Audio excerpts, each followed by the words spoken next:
क्रांतिसूर्य महात्मा फुले और क्रांति ज्योति सावित्रीबाई फुले के जीवन पर आधारित सत्यशोधक फिल्म के ARD सिनेमा में 7 जनवरी के शो को दर्शकों का जबरदस्त प्रतिसाद मिला। 5 जनवरी को पूरे राज्य में सत्यशोधक फिल्म रिलीज हुई। निर्माता सुनील शेल्के की ये पहली फिल्म है। इस फिल्म को पूरे राज्य में दर्शकों ने खूब सराहा। खासकर महिलाओं की प्रतिक्रिया सबसे ज्यादा देखी जा रही है। कई महिलाओं ने सावित्रीबाई की वेशभूषा कर ये फिल्म देखी। निर्माता सुनील शेल्के ने बुल्ढाना के ARD थिएटर में उपस्थित रहकर दर्शकों से संवाद साधा।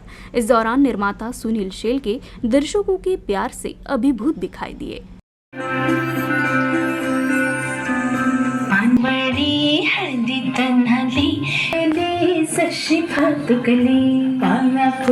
समता फिल्म्स आणि अबिता फिल्म्स यांच्या वतीने दिनांक 5 जानेवारी रोजी संपूर्ण राज्यभरामध्ये सत्यशोधक चित्रपट प्रदर्शित झालेला आहे।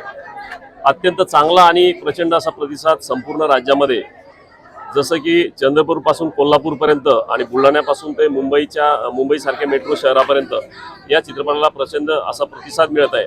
आमची प्रचंड अशी आनंदाची भावना आहे की ज्या विचारांना आम्ही या ठिकाणी घेऊन येत आहोत।